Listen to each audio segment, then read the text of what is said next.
नमो विष्णुपदाय कृष्णपृष्ठाय भूतले श्रीमते भक्तिवेदांत स्वामिनिति नामिने।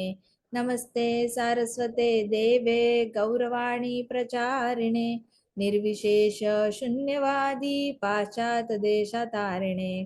ओम अज्ञानतिमिरान्धस्य ज्ञानाञ्जनशलाकया चक्षुरुन्मिलितं येन तस्मै श्रीगुरुवे नमः।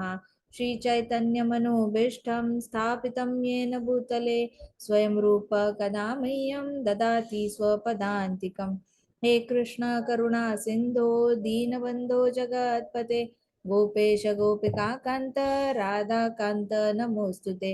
तप्त कांचन गौरांगी हे राधे वृंदावनेश्वरी वृषभानुसुते देवी प्रणमामि हरिप्रिये। वाञ्छाकल्पतरुभ्यश्च कृपा सिन्धुभ्य एव च पतितानां पावनेभ्यो वैष्णवेभ्यो नमो नमः। जय श्री कृष्ण चैतन्य प्रभो नित्यानंदा श्री अद्वैत गदाधर शिवासादि गौरभक्तवृंदा। हरे कृष्णा कृष्णा कृष्णा हरे हरे हरे राम राम राम हरे हरे। ओम नमो भगवते वासुदेवाय। ओम नमो भगवते वासुदेवाय। ओम नमो भगवते वासुदेवाय। नारायणं नमस्कृत्यं नरं चैव नरोत्तमं देवीं सरस्वतीं व्यासं ततो जयम् उदीरयेत्। नष्टप्रायेषु भद्रेषु नित्यं भागवत सेवया भगवती उत्तमश्लोकी भक्तिर्भवति नैष्टिकी। मुखं करोति वाचालं पङ्गुं लङ्घायते गिरिं यत्कृपातम् अहं वन्दे श्रीगुरुदीनतारणम्। हरे कृष्णा कृष्णा कृष्णा हरे हरे हरे राम राम राम हरे हरे। हरे कृष्णा हरे कृष्णा। हरे कृष्णा। राधा जी। आज तो पूरी गर्ल गैंग है हमारे साथ। पूरी रुक्मिणी सभा हो रही है हमारी। राधा रानी की सभा कहना चाहिए। सारे माता जी है आज हमारे साथ।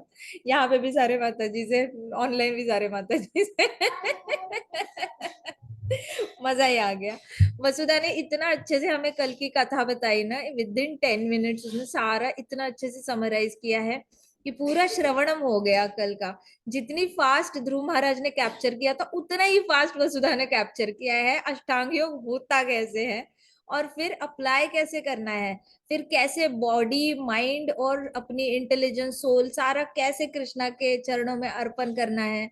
नारद मुनि ने कैसे मेथड्स बताए ध्रुव महाराज को, वो भी बहुत अच्छे से क्लैरिटी दी हमें वसुधा ने कि डीटी वर्शिप कर लो, थोड़ी सी थोड़ा सा चैंटिंग कर लो और थोड़ा सा आप ब्रेथ कंट्रोल करो और फिर अपना सारा भगवान को अर्पण करो। पत्रम पुष्पम फलम तोयम, ये सारी छोटी छोटी मेथड्स बताने के बाद नारद मुनि ने बताया कि मनस्वी पूजा भी कर सकते हो तुम, और डीटी वर्शिप मनस्वी पूजा से तुम मन से भी कृष्णा को जो चाहिए वो ऑफर कर सकते हो। सपोज कुछ कुछ चीजें नहीं मिलती तो मनस्वी पूजा कर लो, ऐसे करके नारद मुनि ने बताया हाँ ध्रुव महाराज को।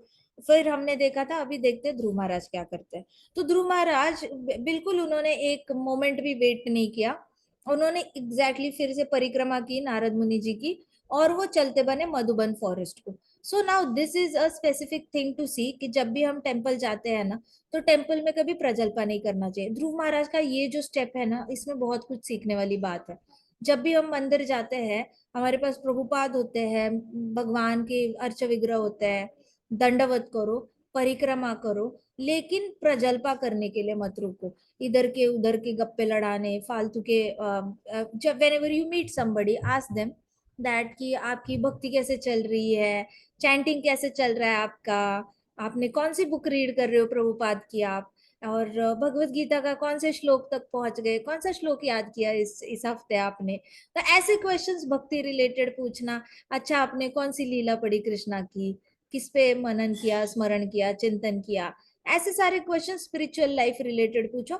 Material life related do not get entangled in such talks which are not Krishna conscious. कभी कभी सामने भगवान होते हैं, कभी कभी लेक्चर चल रहा होता है, लेकिन आपस में लोग खुसफुस खुसफुस खुसफुस खुसफुस चल रहा होता है।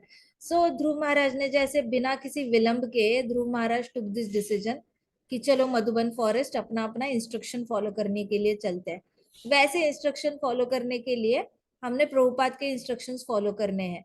If at all you need to talk talk something related to spiritual, कथा एक्सचेंज करो, प्रेयर्स एक्सचेंज करो, खुद ही बताओ कि ऐसे हुआ, उस कथा में मैंने ये सुना, वो प्रभु जी ने ऐसे बताया, वो माता जी ने ऐसे बताया, ऐसी कथा बताई, वैसे कथा बताई। खुद ही इनिशिएट द कॉन्वर्सेशन अगर कोई आता है, but avoid material talks, okay. At least temple deities के सामने ये शोभा नहीं देता। डीटीज के सामने, या फिर जब जहाँ भागवत क्लास चल रही है वहां पे पीछे बैठ के ये सारी बातें नहीं करनी चाहिए। कीर्तन चल रहा है सपोज, तो कीर्तन में एनग्रॉस हो जाओ। At that point also make sure कि गॉसिप ना करो आप। डीटीज के सामने ये अपराध होता है, तो डीटीज के सामने ये सब नहीं करना। गुरु या फिर कोई व्यासासन पे बैठा है और उनके सामने भी अगर बैठ के आप ये कर रहे हो, गॉसिप कर रहे हो, तो वो भी अच्छी बात नहीं होती।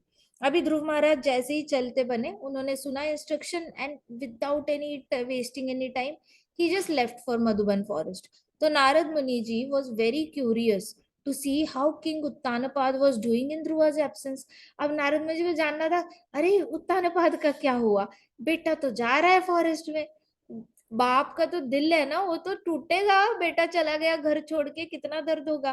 तो नारद मुनि जी के ऐसे सारे एंटीने खड़े हो गए क्यूरियोसिटी के, होगा क्या है, हुआ क्या है, चेक करना पड़ेगा। So he made his way to the palace. Narad Muni चले गए अभी मिलने के लिए कि क्यों भाई क्या हुआ and all that. So there he found the king was grieving. King Uttanapada को बड़ा बुरा लग रहा था, हाय मैंने ये क्या किया, ऐसे करके गिल्ट से जा रहे थे। इसको कहते हैं गिल्टी पेरेंटिंग। गिल्टी पेरेंटिंग क्या होती है, पहले तो बच्चे को हर्ट करो फिर अपने आप को कोसो। तो पेरेंट्स को हम कहते हैं ना कि to inflict pain upon others you have to go through that pain. तो ध्रुव महाराज को पेन देने से पहले महाराज को उस पेन से जाना पड़ा। और अभी ध्रुव महाराज तो चले गए नारायण भगवान के पास प्रे करने के लिए। उन्होंने तो आगे का रास्ता पकड़ लिया, लेकिन पीछे फादर सफर कर रहे हैं, फिर करना ही क्यों था ऐसे सारे काम। तो जब कृष्ण का स्मरण नहीं रहता ना, तब ऐसे गलतियां होती है, पता है। तो कृष्णा का स्मरण करना बहुत जरूरी है। हर रोज सुबह उठ के कृष्णा को प्रे करना चाहिए, कृष्णा आज आज मुझे हेल्प करना, मेरे क्रोध पे नियंत्रण रहे। कृष्णा आज मुझे हेल्प करना कि मैं अच्छे से परिवार वालों के साथ बर्ताव करूं, मेरे मेरे अंदर का क्रोध ना जागृत हो जाए। ऐसे करके कृष्णा को प्रे करना चाहिए। अगर आपको लग रहा है क्रोध इज योर मेन एनिमी, किसी किसी को लगता है मेरे अंदर ईर्ष्या बहुत है, किसी किसी को समझ में आ जाता है कि मेरे अंदर जलन बहुत है, मुझे जल्दी से जेलस फील होता है, जो भी आप आइडेंटिफाई करते हो कृष्णा को बोलना, हेल्प करो मुझे वो अनर्थ को सप्रेस करने में या निकाल देने में। आप ही हो, आप ही सारे गुणों को कंट्रोल करते हो। सारे मटेरियल मोड्स ऑफ नेचर आपसे आते हैं और आप ही सुप्रीम कंट्रोलर हो। अगर आपके पास इतनी पावर है, तो कृपा करके मेरे अंदर भी ऐसे गुणों को कृपा करके कंट्रोल करने की आप शक्ति प्रदान कर देना, ताकि मैं कंट्रोल कर पाऊं। ऐसे करके कृष्णा को हर रोज सुबह उठ के प्रे करो। कृष्णा धीरे धीरे धीरे ना हेल्प करने लग जाते हैं, बहुत इंटेंसिटी कम हो जाती है। पहले अगर 9/10 इंटेंसिटी होगी ना, धीरे धीरे 1/10 आ जाती है, लेकिन प्रोवाइडेड हम प्रे करें कृष्णा को। Prayers have lot of power. हम Bhagavatam is all about prayers. आपको पता है कि भागवतम में जितने प्रेयर्स है ना, अगर हमने वो सारे प्रेयर्स सीरियसली ले लिया ना, तो हमारी एक इतनी लंबी प्रेयर हो जाएगी और हमें खुद पता चलेगा कि हमारी प्रेयर्स कृष्णा कैसे आंसर करते हैं। तो प्रेयर पे हमेशा विश्वास रखना। फिर नारद मुनि जी चले गए, देखा किंग तो बड़ा ऐसे सर पे हाथ लगा के ऐसे बड़ा ऐसे दुखी दुखी बैठा था, ऐसे एक घुटना ऐसे ऐसे, मतलब ऐसे होता है ना, एक नी ऊपर और एक पाव नीचे, तो ऐसे एक नी के ऊपर अपना ही हाथ रखा था, ऐसे करके ऐसे बैठा था। तो नारद मुनि ने देख लिया और पूछा, हाँ जी हाँ जी, ऐसे बैठा था, नहीं ऐसे ऐसे हाथ लगाया था सर को, सर को हाथ लगाया था, हाँ राइट।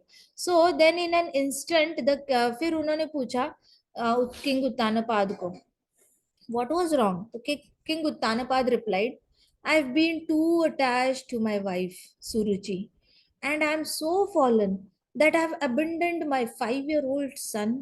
कहते मेरी बहुत ज्यादा अटैचमेंट हो गई है मेरी जो दूसरी वाइफ है सुरुचि से, और मैं इतना ज्यादा गिरा हुआ हूँ, फॉलन हूँ, कि मैंने अपने छोटे बेटे 5 साल के बेटे को अबंडन कर दिया। देखो अबंडनमेंट क्या होती है ना, जब किसी को जरूरत होती है तब आप उसकी साथ छोड़ देते हो ना, उसको अबंडन कहते हैं।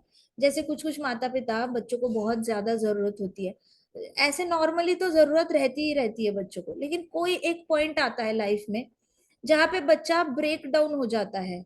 He feels totally helpless in his life, इतना ज्यादा कि उसको खुद का भी एक करेज जो होता है, खुद की हिम्मत होती है, वो उसके पास सोल्यूशन नहीं होता। हो सकता है वो फिजिकल प्रॉब्लम से जा रहा हो, उसके पीठ में बहुत दर्द हो रहा हो, पाँव में बहुत दर्द हो रहा हो, टांग टूटी हुई हो, कुछ भी हो सकता है, एक्सट्रीम एक्सट्रीम बॉडीली पेन हो रहा हो या मन का दर्द हो रहा हो, कुछ ना कुछ एक चीज होती है। और उस वक्त पे जब आपका सबसे क्लोज जो होता है, बेस्ट फ्रेंड सबसे ज्यादा क्लोज, वो या फिर माता पिता या भाई बहन, इनमें से, या पत्नी और बच्चे, इन सब में से कोई एक आपका उस वक्त आपके साथ होता है, लेकिन सडनली आपका साथ जब छोड़ देता है, तो उसको कहते हैं अबंडनमेंट। अबंडनमेंट, रास्ता का कोई आदमी आपको अबंडन कर सकता है? आपके घर के नीचे से कुल्फी वाला जा रहा है, आप बोलोगे कुल्फी वाले ने मुझे अबंडन कर दिया, कुल्फी नहीं दी? ऐसे नहीं बोलोगे ना।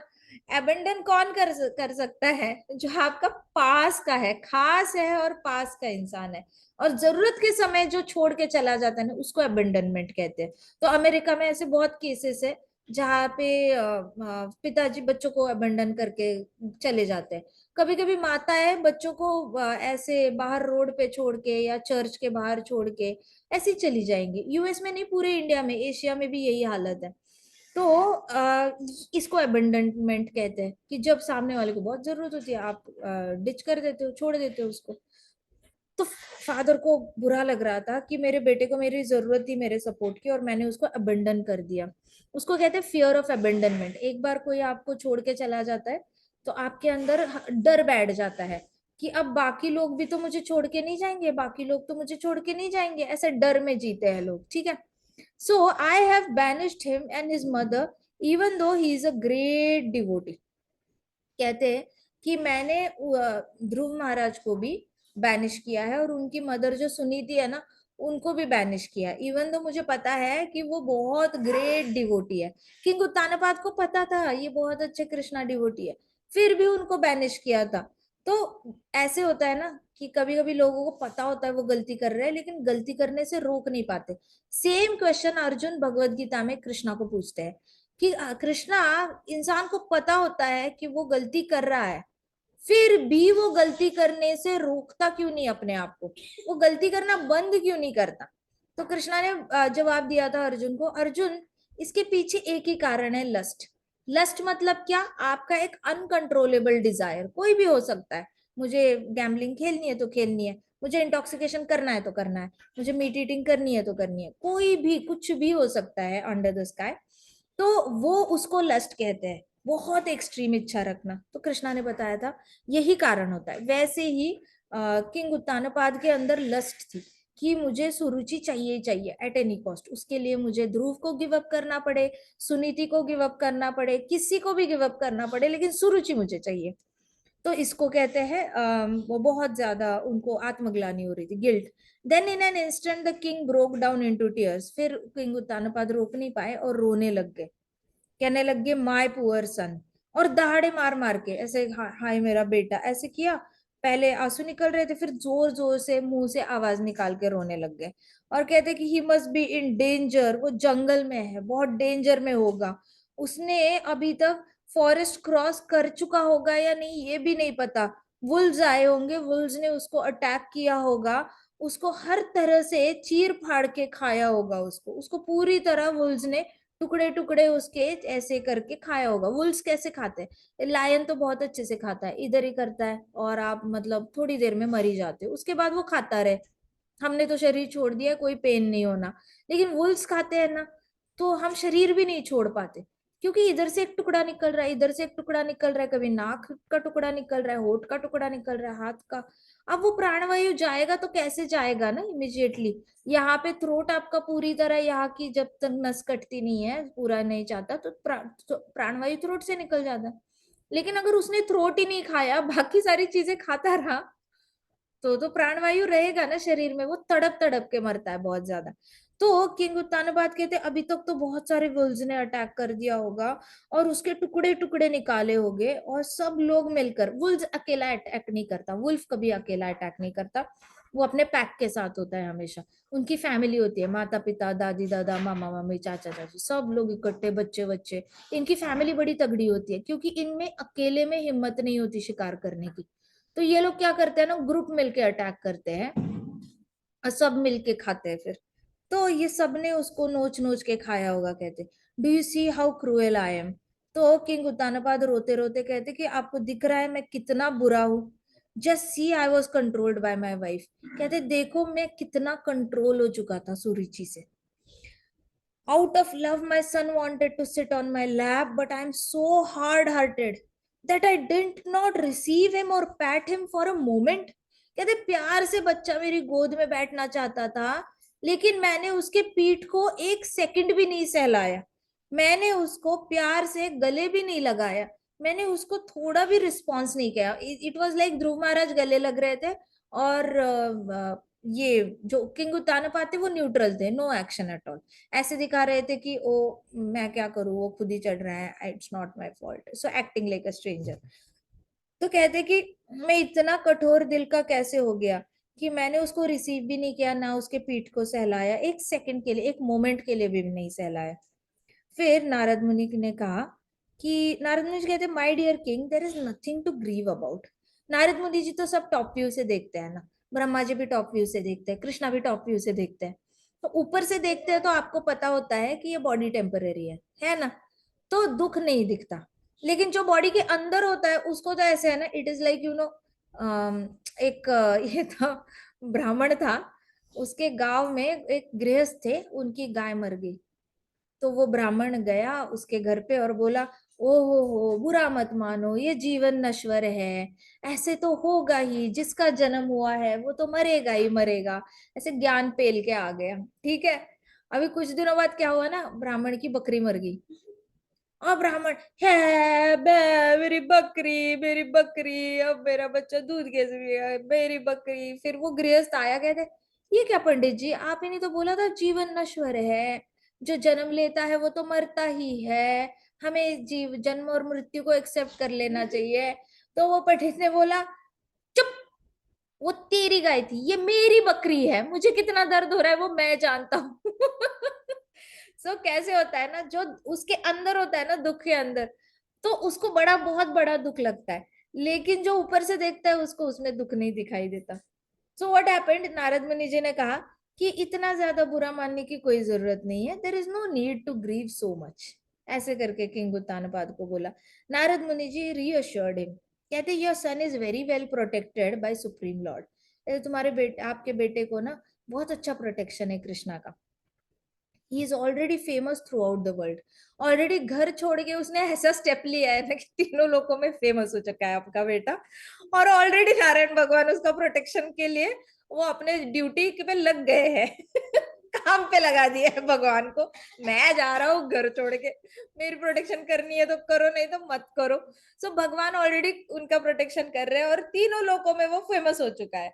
He is very competent and will perform activities that are impossible even for great kings and sages। competent का मतलब क्या होता है, कंपिटेंट वो इंसान होता है जो झाड़ू भी लगाए तो बेस्ट लगाता है, दूध भी निकालता है गाय का बेस्ट निकालता है, बड़े बड़े काम करता है बेस्ट करता है। तो कंपिटेंट इंसान मतलब जिसका इंटेलिजेंस कोशेंट बहुत हाई होता है। इंटेलिजेंस कोशेंट में जो भी स्किल होता है ना उसके पास, वो बेस्ट ही करता है, 200% बेस्ट करता है। तो कहते हैं कि आपका बेटा बहुत कंपिटेंट है, और वो जो भी एक्टिविटी करेगा ना, वो अभी एक्टिविटी करेगा जो बड़े बड़े ऋषि मुनियों को इम्पॉसिबल है अचीव करना, वो आपका बेटा अचीव करने वाला है, क्योंकि वो कॉम्पिटेंट है। कॉम्पिटेंट की बेसिक क्वालिफिकेशन ही होती है कि आपके अंदर ना संकल्प लेने वाली क्वालिटी होनी चाहिए। संकल्प लेना सबकी बस की बात नहीं होती। संकल्प लेना मतलब हमने अभी पूरी लाइफ ये करना है, ये डिसाइड कर लिया है, तो कई सारे लोग संकल्प लेते हैं, मैं आजन्म ब्रह्मचर्य रहूंगा, मैं आजन्म अभी मैं संन्यास लूंगा, मैं हमेशा इसी आश्रम में रहूंगा, मैं आजन्म कृष्ण की दासी बन के रहूंगी, मैं पूरा जन्म अपने पूरा जो लाइफ है वो कृष्ण का दास बन के रहूंगा। इसको कहते हैं संकल्प करना। तो ये बेसिक क्वालिफिकेशन होती है कंपिटेंट बनने की किसी भी चीज में। ये तो बहुत सारे लोग होते हैं जो अपने आईक्यू में बहुत हाई होते हैं, लेकिन थोड़ा दुख आने के बाद ना जिस चीज में वो बेस्ट होते हैं ना उसी चीज में वो नीचे गिरने लग जाते हैं। So high IQ competency has to be joined with your dedication to take संकल्प, नहीं तो वो टिकता नहीं। तो कहते कि यहाँ पे तो वो कृष्णा के डिवोटी है ऑलरेडी, तो ही इज हाईली कॉम्पिटेंट। उन्होंने संकल्प ले लिया है कि वो नारायण भगवान से मिलके रहेंगे। अब उनके अंदर संकल्प लेने की क्वालिटी है, इसलिए वो कॉम्पिटेंट भी बन गए और वो बड़े बड़े ऋषि नहीं कर सकते वो काम करने वाले, ऐसे बताया उन्होंने फादर को, किंग उत्तानपाद को। कहते हैं राजाओं और ऋषियों को जो पॉसिबल नहीं है वो आपका बेटा करके दिखाएगा। बहुत बड़ी बात है। राजा के लिए भगवान को प्रसन्न करना इज इट्स लाइक एक ऋषि का भी काम करना और राजा का भी काम करना, दोनों काम करने बराबर है। So don't worry, very soon he will finish his task and come home. Narad Muni जी ने कहा चिंता मत करो, जल्दी अपना काम खत्म करके वो वापस आ जाएंगे। He will even spread your fame through out the world. वो आपका जो गुणगान है वो तीनों लोकों में बहुत अच्छे से आपका नाम फैलाएगा, ऐसे कहा उन्होंने। So from that moment king Uttanapada found his duties pointless. अब किंग उत्तानपाद इतने ज्यादा डिप्रेस हो चुके थे ना, उनको ऐसे लग रहा था कि लाइफ में जीने का कोई, उनको खुद ही बुरा लग रहा था कि how come I have fallen for one lady so much. इतनी कैसे मैं नीचे गिर गया कि मुझे सही क्या है गलत क्या है उसका डिफरेंस भी नहीं समझ में आया। इसलिए कहते हैं कि फैमिली अटैचमेंट एक लेवल तक ठीक होती है, लेकिन बहुत ज्यादा फैमिली में अटैचमेंट हो जाए ना, और कृष्णा से अटैचमेंट ना हो लेकिन सिर्फ फैमिली से अटैचमेंट हो, तो हमेशा आपके डिसीजंस गलत रहेंगे। कई सारी फैमिलीज में बहुत ज्यादा इम्बैलेंस देखा जाता है कि पेरेंट्स एक पुत्र को बहुत ज्यादा प्रायोरिटी देते हैं, दूसरे पुत्र को बिल्कुल ही मतलब इग्नोर कर देते हैं, या फिर ऐसे करके इम्बैलेंस करते हैं। कभी कभी पत्नी को बहुत इंपॉर्टेंस देते हैं, बच्चों को देते नहीं है। कभी कभी बच्चों को बहुत इंपॉर्टेंस देते हैं, पत्नी को नहीं देते। कभी कभी पत्नी और बच्चों को दोनों को इंपॉर्टेंस नहीं देते, सिर्फ माता पिता को देते हैं, मम्माज बॉय पापाज बॉय बन के रहते हैं आफ्टर शादी भी। कभी कभी लड़कियां भी अपने पेरेंट्स को बहुत इंपॉर्टेंस देती है, अपने बच्चों को और हस्बैंड को इतना इंपॉर्टेंस नहीं देती।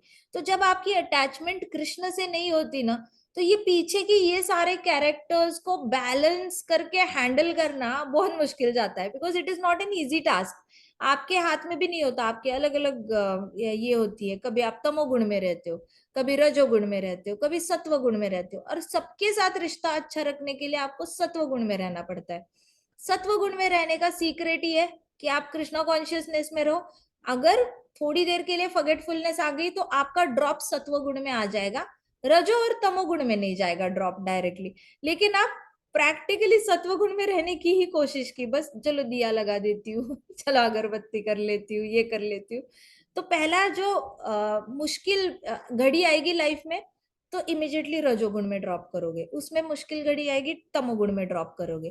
तो Krishna consciousness helps you to be in sattva guna, कि वैसे तो कंटिन्यूस कृष्णा के बारे में सोच रहे हो, लेकिन जब कोई और ड्यूटीज करने की बारी आई और थोड़ी देर के लिए फॉरगेटफुलनेस आ गया, तो आप रजोगुणी और तमोगुणी तो नहीं बनोगे, सत्वगुणी ही तो रहोगे।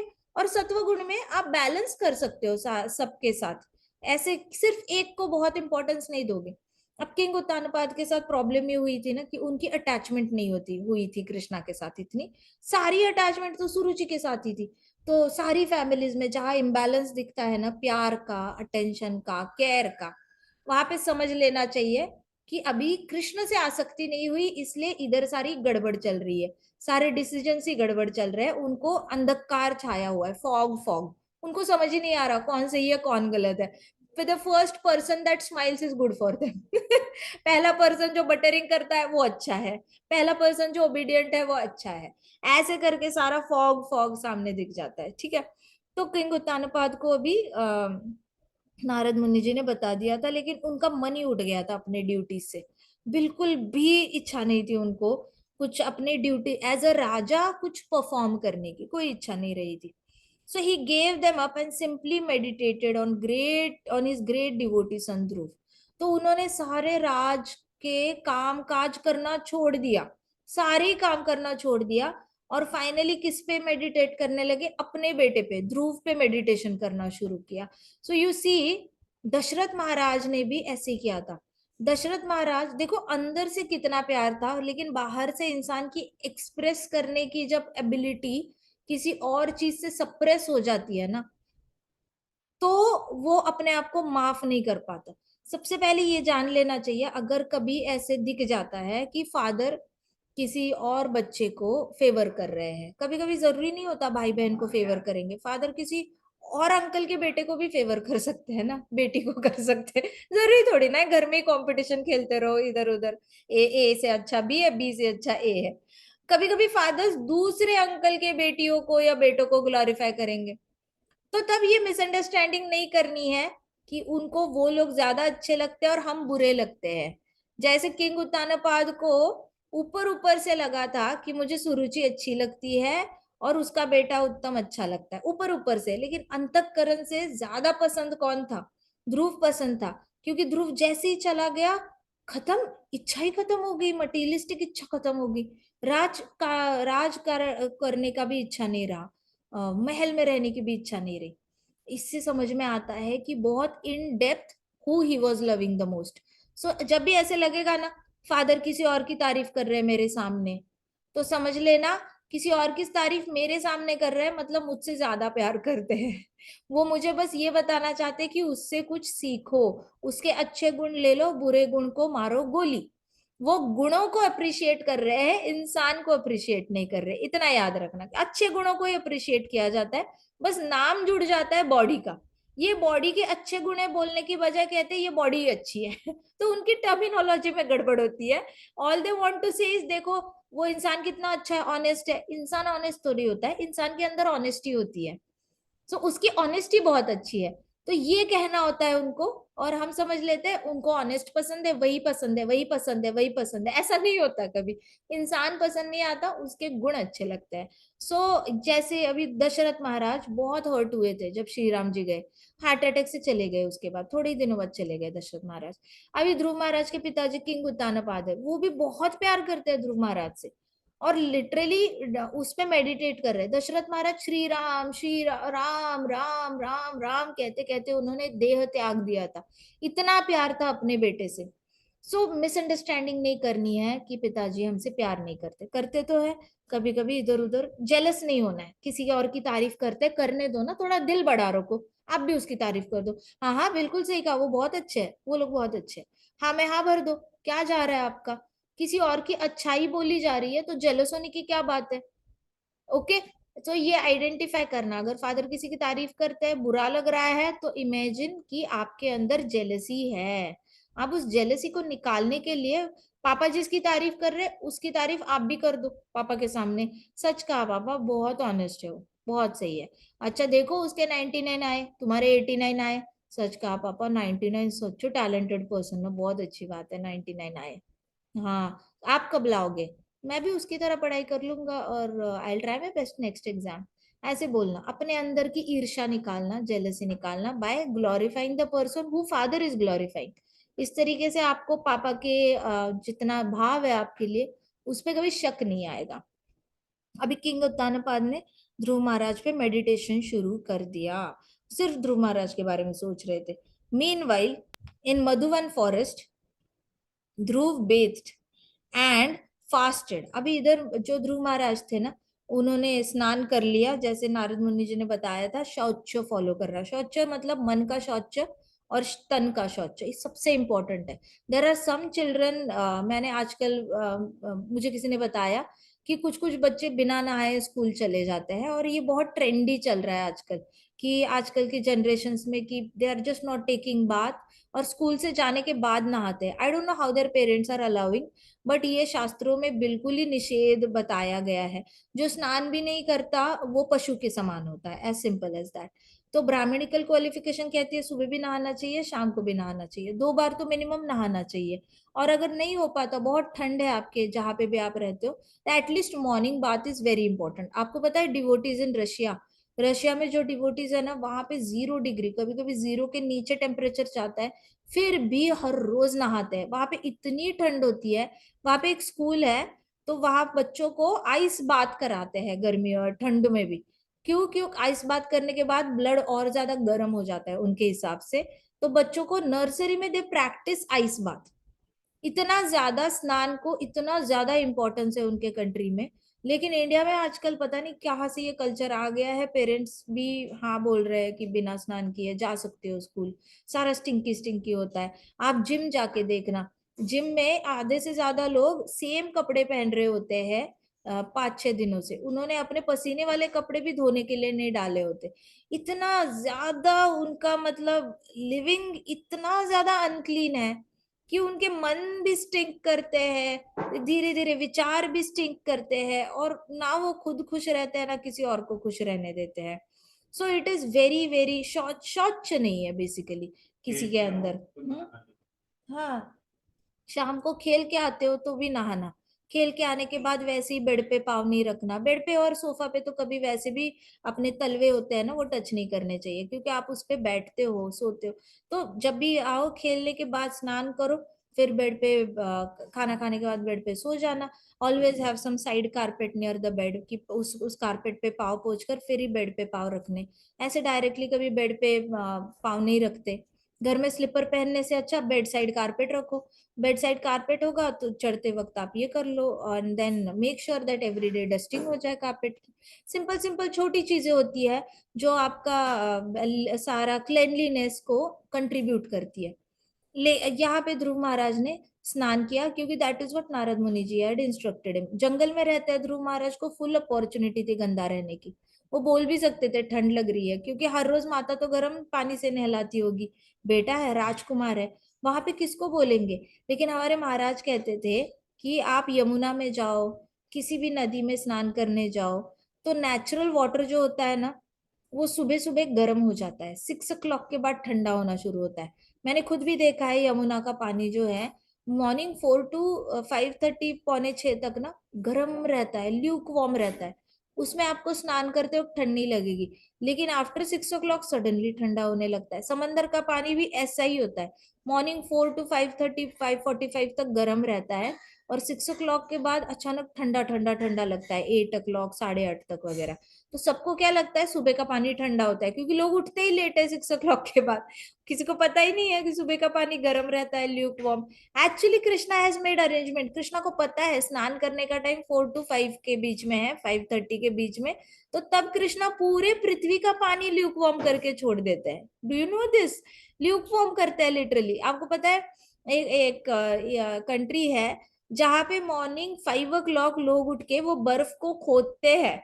बर्फ को खोदने के बाद वहां जो सर्कल बनता है ना, उसमें बच्चों को डुबाते हैं फिर बाहर निकालते हैं, क्योंकि वो पानी ज्यादा ये होता है, वार्म होता है एज कम्पेयर टू घर पे जो वार्म करते करते वो तो पतीले में डालते ही आइस बन जाता है, इतनी ठंड है।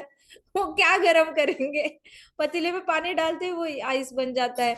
बच्चे को नहलाने के लिए पानी लेके जा रहे हैं, बाथरूम तक जाते जाते वो बर्फ बन जाता है। तो ये लोग क्या करते हैं, बच्चों को ले जाके उसमें डुबकी लगाएंगे, निकालेंगे, डालेंगे निकालेंगे, ऐसे करके ल्यूक वार्म वाटर में।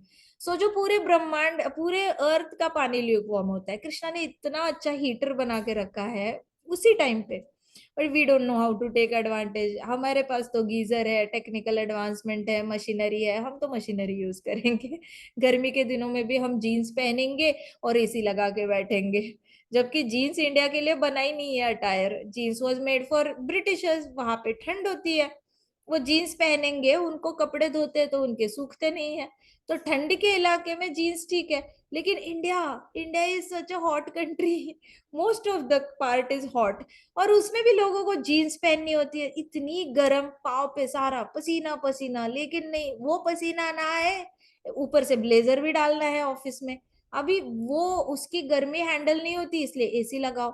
एसी लगाओ, बाहर एसी इतना गर्म हवा छोड़ता है कि आसपास के पेड़ चटके चटके से मरने लग जाते हैं, इतनी ज्यादा गर्म हवा बाहर फेंकते हैं। तो पूरी पृथ्वी गर्म हो जाती है। तो इतना कॉम्प्लिकेटेड करके रखा है ना लाइफ, कि चाहे भी तो इसको सरल करना है, सिंपल सी धोती पहनो, आपको गर्मियों में भी गर्मी नहीं लगेगी। कॉटन की साड़ी पहनेंगे, उसमें गर्मियों में भी गर्मी नहीं लगेगी, इतना अच्छा मटेरियल होता है। But still it is just people want to complicate.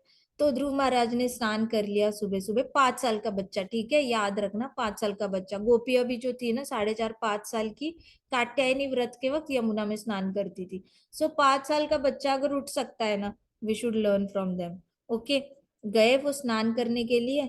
And then क्या, उन्होंने भगवान की डीटी बनाई, मिट्टी और पानी लेके ना डीटी बनाना शुरू किया। पहले महीने उन्होंने सिर्फ फ्रूट्स और बेरीज खाए, मतलब एक दिन छोड़कर फ्रूट्स खाते थे। ध्रुव महाराज क्या खाते थे? फ्रूट्स खाते थे, बस एक दिन छोड़ के। पहला महीना उन्होंने सिर्फ 15 दिन खाया, एक एक दिन छोड़ के।